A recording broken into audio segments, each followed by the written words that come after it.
ఉన్నందున వెళ్ళినటువంటి మహేందర్ రెడ్డి గారు, గౌరవ శాసనసభ్యులు కృష్ణారావు గారు, గౌరవ ఎమ్మెల్సీ నవీన్ గారు, డిప్యూటీ మేయర్ శ్రీలత గారు, గౌరవ కార్పొరేటర్ శిరీష గారు, మహేందర్ గారు, మా రాజీవ్ గాంధీ గారు, అధికారులకి ఈరోజు ఒక మంచి కార్యక్రమంలో భాగం పంచుకున్నటువంటి డిఎస్ఆర్ కన్స్ట్రక్షన్స్ వాళ్ళ మిత్ర బృందానికి ప్రజలందరికీ నమస్కారం. పాత మిత్రులమే అయినా కలవడానికి కష్టంగా ఉంది కాబట్టి నేను ఒక 2-3 సూచనలు చేయాలనుకుంటున్నాను. ఎందుకంటే శుభకార్యం ఈ మధ్యకాలంలో మీ స్టేట్మెంట్స్ అని చూస్తున్నా ఇంకో 4 కాలాల పాటు ఉండాలని మీరు కోరుకుంటున్న సందర్భంలో అన్ని విషయాల పట్ల మీకు అవగాహన ఉన్నప్పటికీ కూడా ఇంకా కొన్ని విషయాలు మా దృష్టికి వచ్చినాయి. ఫీల్డ్ మీద మీ దృష్టికి తెస్తే మాలాంటి పని లేకుండా ఉండాలని భావిస్తున్నాను. ఒకటి, ఎక్కడెక్కడైతే హౌసింగ్ బోర్డు కాలనీస్ ఏర్పాటైనాయో కూకట్పల్లి నేను కళాన్ని చూస్తున్నా, అది ఒక కాంక్రీట్ జంగల్. మొత్తం హైదరాబాద్లో హైయెస్ట్ డెన్సిటీ పాపులేషన్ ఉన్నటువంటి ఏరియా మన కూకట్పల్లి హౌసింగ్ బోర్డు. ఆ హౌసింగ్ బోర్డులో అక్కడక్కడ ఎక్కడైనా స్థలాలు కనుక ఉంటే వాటిని బై నంబర్లు వేసి ఆక్రమించుకునే వాళ్ళు కొంతమంది, లేదా మనం వేలంపాట కాపాడలేమని చెప్పి వేలంపాట ఇచ్చినటువంటి పరిస్థితి ఉంది. ప్రభుత్వం అనుకుంటే కాపాడలేదనేటువంటి మాట అది మంచిది కాదు. ప్రభుత్వం అనుకుంటే ఇంచు భూమి కూడా ఇక్కడ పోదు, గజ్జు అంటారు. కాబట్టి దయచేసి కాపాడలేమనే పేరిట వేలంపాట వేయకుండా అలాంటి వాటిని కొంత పార్కులుగా కన్వర్ట్ చేస్తే ఆ కాంక్రీట్ జంగల్లో ఇప్పుడో సీనియర్ సిటిజన్లు కొంత సేదతీరే ఆస్కారం ఉంటుంది. కాబట్టి ఇంకా భూములు గట్లాడి ప్రాంతంలో అమ్ముకునేటువంటి ఆస్కారం లేదు. కాబట్టి ప్రభుత్వానికి ఆ కోణం ఉండాలని చెప్పి నేను మొట్టమొదటి సూచన చేస్తున్నాను.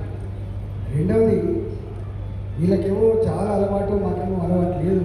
హైదరాబాద్ వచ్చినంత చూస్తున్నారు అనేక లేఅవుట్లు, ఎప్పుడో 40 ఏళ్ళ క్రితం, 30 ఏళ్ళ క్రితం, 50 ఏళ్ళ క్రితం ఈ లేఅవుట్లు అయితే జరిగినాయో ఆ లేఅవుట్లలో ఉన్నటువంటి పార్క్ స్థలాలు, పబ్లిక్ యూటిలిటీ స్థలాలు, స్కూళ్ళ కోసమో గుళ్ళ కోసమో ఉన్నటువంటి స్థలాలు ఏవైతున్నాయో బై నంబర్ వేసి వాటిని కాజేస్తున్న విషయం తెలుసు. చేసింది చాలా మటుకు.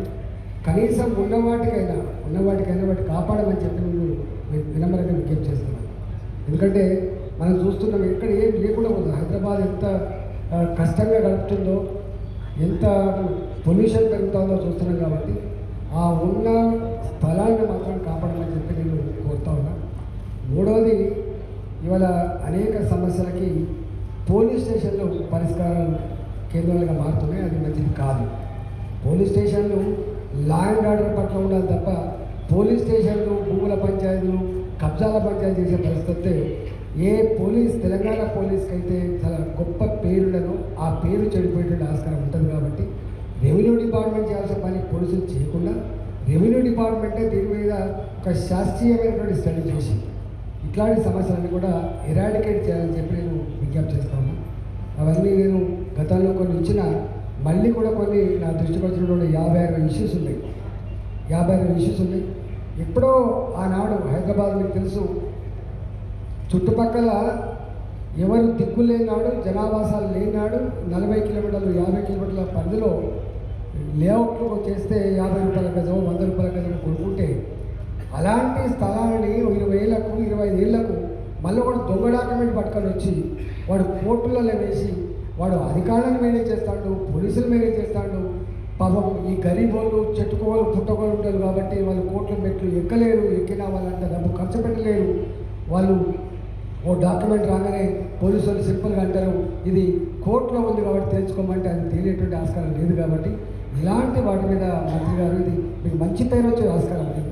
ఇవాళ సామాన్యుడు వాళ్ళు కొనుక్కునేదే 100 గజాలు 200 గజాలు కష్టపడి ప్రైవేట్ కంపెనీలలో పనిచేసేవాళ్ళు, సింగరేణిలో పనిచేసేవాళ్ళు, ఎక్కడెక్కడో పనిచేస్తూ కొంటారు. కాబట్టి అలాంటి ఆస్తులకు భద్రత కల్పించే బాధ్యత ప్రభుత్వం మీద ఉండాలి అని చెప్పి నేను విజ్ఞప్తి చేస్తున్నాను. మీకు తెలుసు మేము రోజు ఎట్లా అవుతుందో దాని మీద మీకు ఒక కమిటీ వేసి దాని మీద ఒక ఏం నిర్ణయం తీసుకుంటాం. ఇంకింత లా అండ్ ఆర్డర్ ప్రాబ్లం వచ్చే ఆస్కారం ఉంటుందని చెప్పి నేను విజ్ఞప్తి చేస్తున్నా. నాలుగవది, ప్రభుత్వం 50 ఏళ్ళ క్రితం 40 ఏళ్ళ క్రితం మీకు తెలుసు భూములు ఇచ్చింది. ఏకసారి పట్టాల రూపంలో కావచ్చు, అది పట్టాల రూపంలో కావచ్చు. ఇప్పుడు ఆ భూముల్ని కొంతమంది బ్రోకర్లు, కొంతమంది ల్యాండ్ గ్రాబర్లు ఎట్లా కబ్జా పెట్టింది. కానీ ఉన్న భూములన్నా కనీసం ఏంటంటే వాళ్ళకు మీరు తీసుకోదలుచుకున్నారు. సపోజ్ తీసుకోదలుచుకుంటే ప్రభుత్వ పరంగా మీకు ఐడియా ఉండాలి. రింగ్ రోడ్లో ఆనాడు పట్టా భూములు పోతే ఎట్లయితే మనం కంపల్సరీ ఇస్తామో, ప్రభుత్వ అవసరాలు ఉంటే మీరు దాన్ని అక్వైర్ చేయదలుచుకుంటే ఆన్ పార్మిట్ పట్టాలంటే మీరు డబ్బులు ఇచ్చి తీసుకునే ప్రయత్నం చేయండి. మీకు తెలుసు రిజిస్టర్డ్ వాల్యూ ఇక్కడ 10 లక్షలు ఉంటే దాని ప్రాక్టికల్ వాల్యూ 10 కోట్లు ఉంటుంది. కాబట్టి తీసుకున్నాం కదా 40 ఏళ్ళుగా 50 ఏళ్ళుగా బాయిలు తవ్వుకొని బోర్లు వేసుకొని కల్టివేట్ చేస్తున్నటువంటి ఆ కుటుంబాల భూములు మీరు ఇది ప్రభుత్వ భూమి అని చెప్పి అక్కడక్కడ తీసుకుంటా ఉన్నారు. నేను కొన్ని దిక్కులు ఆపే ప్రయత్నం చేసిన, కానీ నేను వ్యక్తిగతంగా పోయి ఆపే ప్రయత్నం చేయొద్దు. మీ సిస్టమ్ ఒకటి ఎవాల్వ్ చేసి కొంత దానికి ఒక మార్గాన్ని అన్వేషించమని చెప్పి నేను విజ్ఞప్తి చేస్తా ఉన్నాను. అదేవిధంగా మీకు చివరిగా నా రిక్వెస్ట్ ఏంటంటే, ఈ కంపెనీలలో హెచ్ఎండి ఉంది, ఐడిపిఎల్ ఉంది, మీకు తెలుసు ఇలా ఎవరు అక్కడ కొంత పేదలు వేసుకునేది.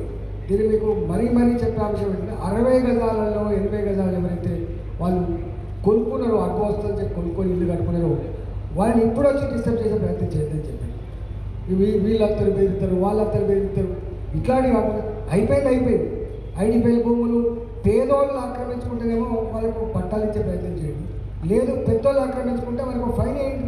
మీరు ఇది ఆక్రమించుకుంటే దీని వాల్యూ ఎంత బిడ్డ, ఇది మీరు అక్రమంగా చేసి చెప్పి వాళ్ళకి పిలిపించి ఇంత ఫైన్ వేసి తీసుకునే ప్రయత్నం చేయండి తప్ప మళ్ళీ ఫర్దర్ ఇలాంటి ప్రభుత్వపరమైన ఇంచు భూమి కూడా ఆక్రమించుకుంటున్న ఒక సిస్టాన్ని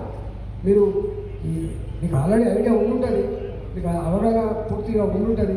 అట్లాంటి పని చేయమని చెప్పి కోరుతా ఉన్నా. లేకపోతే ఏమైందని జనంలో ఒక చర్చ జరుగుతుంది. పేదోడు 60 గజాలు ఇల్లు కట్టుకుంటే గుంజుకుంటాను బిడ్డ, కూలగొడుతుంది బిడ్డ, మరి పెద్దోళ్ళు ఆక్రమించుకుంటే అయితే లేదు. ప్రభుత్వం always met for poor, not for rich. ఉన్న వాళ్ళ కోసం ప్రభుత్వం ఉండదు. ఉన్న వాళ్ళకి అన్నీ ఉంటాయి బయట, కానీ లేని వాళ్ళ కోసం మనమే. కాబట్టి దయచేసి మీ స్టాంప్స్ అండ్ డ్యూటీ, మీ రిజిస్ట్రేషన్ శాఖ ఇట్లాంటి పని చేయమని చెప్పి కోరుతున్నా. ఈ మధ్యకాలంలో ఇంకొకటి దృష్టికి వస్తుంది, అది మీకు సంబంధించింది కాదు కానీ ముఖ్యమంత్రి గారు చెప్పమని కోరుతున్నాను. ఇలా బుకింగ్ అని పెడుతుంది. ఒక్కొక్కడు 2,000 కోట్లు 3,000 కోట్లు వసూలు చేసి వాడు బోర్డు తిప్పేసి వెళ్ళిపోతున్నాడు. ఒక్కొక్కడు ఏడుస్తూ ఉన్నాడు. వారికి సకాలంలో ఇవ్వక కొంతమంది, ఒకవేళ ఇచ్చినా కూడా సతాయించు కొంతమంది, మొత్తం ఎగబెట్టి పెడుతున్నారు. కాబట్టి ముఖ్యమంత్రి గారు మీరు ఆలోచన చేసి ఈ హైదరాబాద్ నగరంలో ఈ వైట్ కాలర్ అఫెన్సెస్ ఏవైతుందో ఇప్పుడు డిఎస్ఆర్ లాంటి ఉన్నారు. వాళ్ళు ఏమనుకుంటారంటే ఈ దొంగలు వస్తాను మా స్పేస్ జరగబడుతుంది బిఎల్ఎస్ అంటేనే ఈ అడ్వాన్స్ బుకింగ్ చేసుకోకుండా అవుతుందని చెప్పి బాధపడేటువంటి ఆస్కారం, మంచోడు చెడ్డోడు ఒకటే గాట కట్టేటువంటి ఆస్కారం లేకుండా ఇట్లాంటి వాటి విషయంలో కొంచెం ఉక్కుపాదం పెట్టి వీటిని నిర్వహించే ప్రయత్నం చేయమని చెప్పి కోరుతున్నా. కొంత డిఎస్ఆర్ లాంటి మీరు ఒక మాట చెప్తున్నారు, మొత్తం 10 ఆఫీసులు వీళ్ళే కడతారని. సంపద కొలది హైదరాబాద్ నగరంలో ఒకటే తరంలో మంచిగా ఎదిగిళ్ళు. కాబట్టి ఇంకా మీరు పులప్ చేసిన అనేక రకాల ప్రభుత్వ పరంగా వాళ్ళు పర్మిషన్లకు వచ్చినప్పుడు అప్పుడు ఇప్పుడు సిఎస్ఆర్ కింద ఎట్లయినా ఉంటుంది. కానీ మీరు ఈ ఎఫర్ట్స్ ఏమైనా పెడతా ఉన్నారో అది మంచి ఎఫర్ట్స్. తప్పకుండా వాళ్ళ చేత ప్రభుత్వానికి, ఎందుకంటే మనం చూస్తూ ఉన్నాం ఆర్థికంగా ఎన్ని ఇబ్బందులు, అలాంటి వాటి విషయంలో కొంత మీరు ఇంకా ప్రొయాక్టివ్గా ఉంటే అనేక మంది ముందుకు వచ్చేటువంటి ఆస్కారం ఉంది. సంపద ఇవాళ ఉంటుంది, రేపు పోతుంది, పదవులు ఇవాళ ఉంటాయి పోతాయి, కానీ మంచి పనులే శాశ్వతంగా ఉండేటువంటి ఆస్కారం ఉంటుంది, పేరే శాశ్వతంగా ఉండేటువంటి ఆస్కారం ఉంటుంది. కాబట్టి ఎవరైనా రాజకీయాల్లో ఉన్నా వ్యాపార రంగంలో ఉన్నా అలాంటి కోణాన్ని కొంతైనా ఆవిష్కరించాలని చెప్పి కోరుతూ ఇలా మంచి శుభకార్యం మా మంత్రి గారు వచ్చి ఇది ఓపెన్ చేసి అందరికీ మాట్లాడించే భాగ్యం కలిగించినందుకు, ఒక ప్రజాస్వామ్య వాతావరణం ఇచ్చినందుకు వారికి ధన్యవాదాలు తెలుస్తూ నమస్కారం. చరిత్ర సృష్టించినోడు ఇప్పుడు ఆ చరిత్రని తిరగరాయబోతున్నాడు. అబద్ధాల గోడల్ని బద్దలు కొట్టి నిజాలను రాగా మీ ముందుంచబోతున్నాడు. నిజమైన వార్తల కోసం వెంటనే డౌన్లోడ్ చేసుకోండి రా యాప్ని.